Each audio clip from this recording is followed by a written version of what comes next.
Next on Worcester News tonight, schools dismiss. The hot temperatures giving some a half day.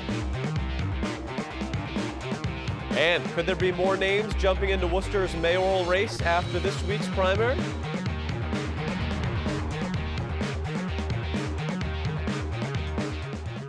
Good evening. Thanks for joining us. I'm Tim McCone. The at-large city council primary election results came in last night, narrowing the field from 16 to 12. But the results may have also changed the race for mayor.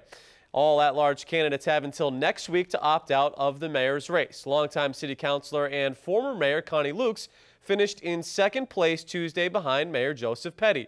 Lukes tells us she has some time to figure out if she wants to make another run for mayor. She says while the primary finish was encouraging, she's downplaying any significance it may have.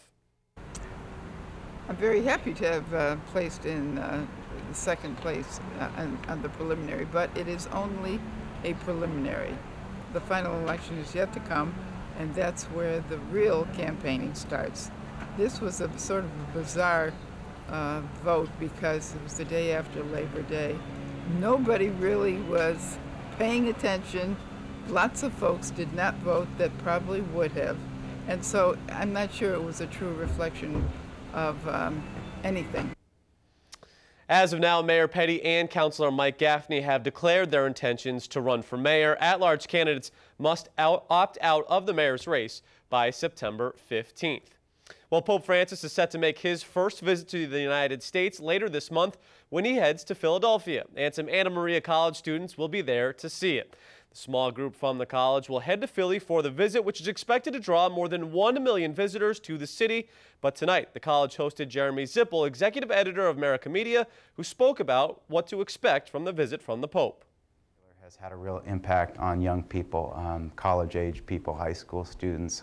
He's captured their hearts and minds. I mean, he really speaks their language just through simple gestures of reaching out and touching people who are sick and on the margins. He really speaks to kind of millennials. So it's exciting to be on a college campus talking about him.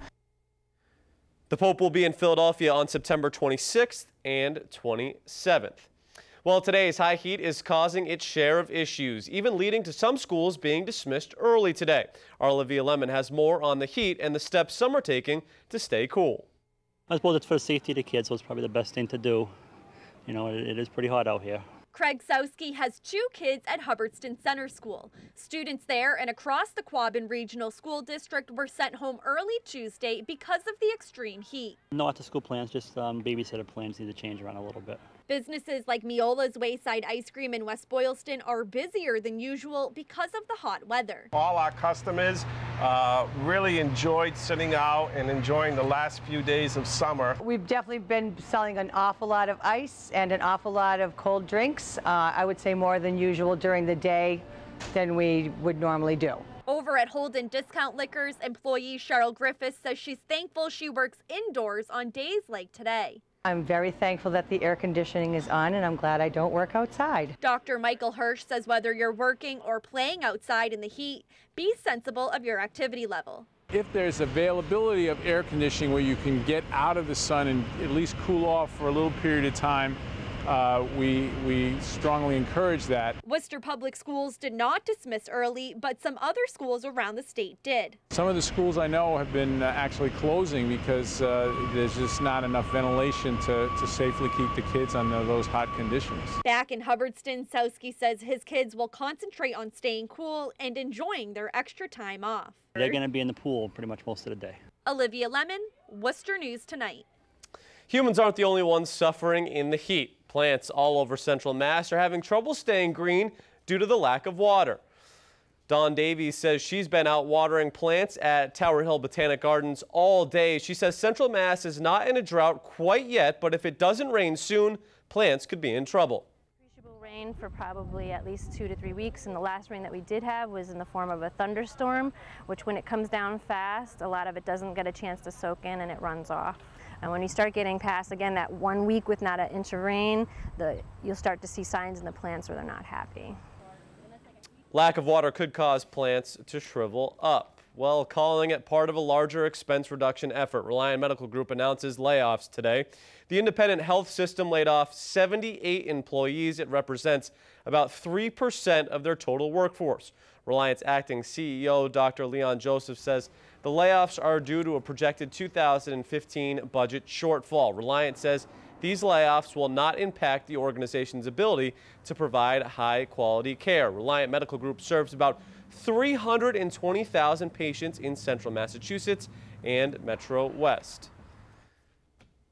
And take a look at this accident in Auburn, which caused delays on the Turnpike East around 2 this afternoon. As you can see, a tractor-trailer carrying cars went over a guardrail and down an embankment just before exit 10. No one was hurt, and there's no word on what caused the crash.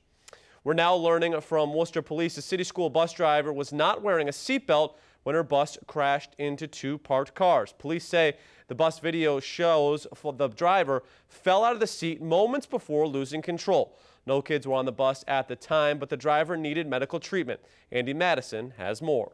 I just heard a big crash, and then I looked out the front window here and I saw a school bus in our driveway. This is the scene Kim Bulavong and Pavo Pulowski woke up to after a school bus went off the road on Apricot Street. I was pushed up right against the house, and then my car also got hit, but not nearly as bad as his car. My car is definitely totaled. Yeah. The roof's pretty much a triangle, so. The bus had just made a stop at Arthur Sullivan Middle School and was turning left out of the school moments before the accident happened. From what we were told, the police officer said she claims the steering wheel locked up, so she couldn't turn it back, and I guess the brakes also weren't good. But that's what we were told by the police. A spokeswoman for the school district says the incident is under investigation and no students were on the bus at the time. The two got these pictures of the scene before the accident was cleared and say sleeping in may have saved their lives. Luckily we weren't in it. We were supposed to leave, but we ended up getting a late start to the day, so luckily we weren't in the car because the bus was where I was supposed to be sitting. Andy Madison, Worcester News Tonight. School bus drivers are required by federal regulations to wear a seatbelt. Well, Massachusetts Department of Children and Families is once again under fire. The State Office of the Child Advocate released a scathing report of the agency today after a series of children in DCF care were abused, some of whom died. Allie Donnelly has the details. After interviewing current and former DCF commissioners, social workers, and child welfare experts, as well as sifting through audits and internal documents, the review found social workers continue to be overwhelmed by high caseloads. According to the report, caseloads have grown 35% since 2011, setting social workers up to fail, it says, as they cannot handle the volume of cases they are assigned without sacrificing quality. The report comes at a difficult time for DCF. Last year, the former commissioner resigned after an investigation found social workers failed to check on 5-year-old Jeremiah Oliver for months when he was in DCF care. His body was later found stuffed into a duffel bag by the side of the road in 2013. More recently, 7-year-old Jack Loisel fell into a coma after he was allegedly starved and beaten by his father while under DCF care. A state report last week found the agency repeatedly failed to protect him. And last month, 2-year-old Evelina Conway Coxon died in a DCF foster home, while another toddler in the home is in dire condition. All 3 cases are under investigation. Allie Donnelly, Worcester News Tonight. Online buying and selling can sometimes lead to uncomfortable situations and in some cases even crime. Now police in Central Mass are working to ensure buyers and sellers have a safe place to do business. Patricia Nicholas has our story. Buying and selling online has just gotten safer. Your next purchase could be simply a click and police station away.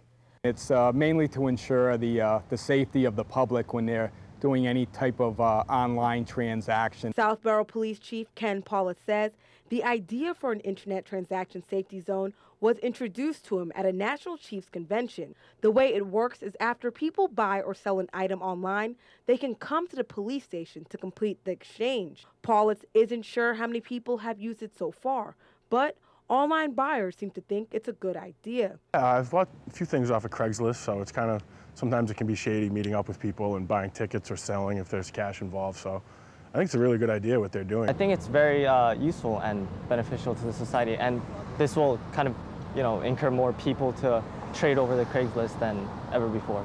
Southborough created the safety zone last month. Signs have been placed all around the department. Transactions can be done in the parking lot or in the lobby. Both areas are well lit, monitored by cameras, and have officers nearby. If we can prevent the crime, then that's all the better. Southborough police say that there are other online transaction safe zones at police stations around the country, and they hope more will open up right here in Central Mass. In the newsroom, Worcester News Tonight, Patricia Nick.